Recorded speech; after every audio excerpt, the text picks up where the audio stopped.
Hey there, Selena here, and just wanted to pop in and say hello. And I also want to share with you something that you can be doing right now that's going to make a significant difference in your experience of what's going on in the world, your experience of your day to day, and your experience in your interactions with others. And that is doubling down on your self care. So, if you're like me or any of the people I've been coaching or talking to, have been showing up in our groups, one of the things that we've noticed is that the levels of self care that we were engaging in prior to this, they may have been sufficient for you, they may not have been. I know I was engaging in a pretty decent level of self care, and it was sufficient for the demands of my life. And what's happened now, as there are additional layers of stress, there's additional layers of unknown, there are additional layers of cognitive demand around learning how to do things, learning how to interact with family members in a house, or learning how to be alone if we're not with anybody, learning how to be on Zoom calls all the time, and finding the links, and and the virtual life. So there are the direct impacts, and then there are also the sort of universal sense of unknown. And for many people, there's a fear, there's an economic uncertainty, there's a health uncertainty.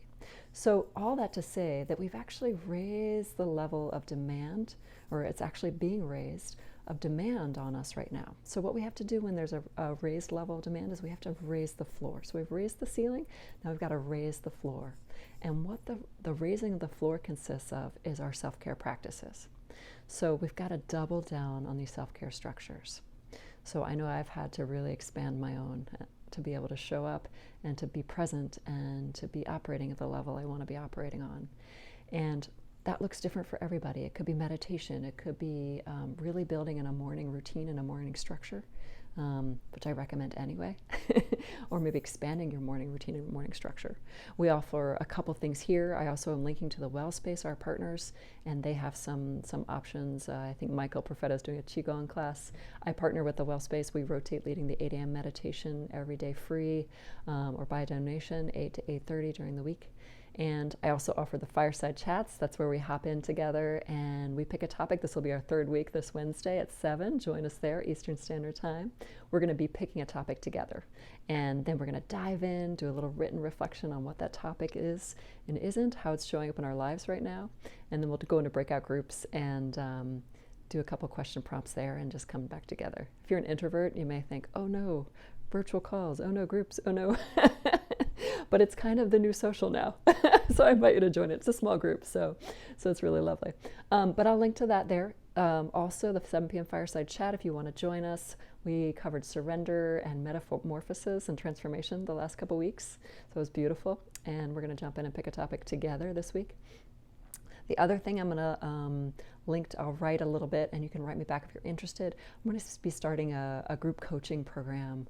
Just an incredible time to be allowing these external changes to be influencing and inspiring and creating the opportunity to do the internal changes. I think that's what's really being asked of us by the universe, by the world, by Mother Nature. It's like a timeout, like, hey, get in there and do that work. See what's not in alignment. See what is. What do you actually want to create? What's actually authentic in your life? What do you want to get rid of at this time? What do you want to be moving towards? So we'll be jumping into a group coaching program doing that, and I'll put a little blurb down in the email, and you can just email me back if you're interested in joining us. I think that's going to be an incredible group. So a couple structures for you down there in the email, and please take advantage of them, or look at other ways that you can really be increasing and doubling down on your self-care, because the demands on all of us are very different right now, and we need to build up the support structure sufficient to meet them. All right, much peace and love. Wishing you all health and wellness. May you go forth and be kind. That's a shout out to all of you who are in the Kindness Challenge with me. Take care.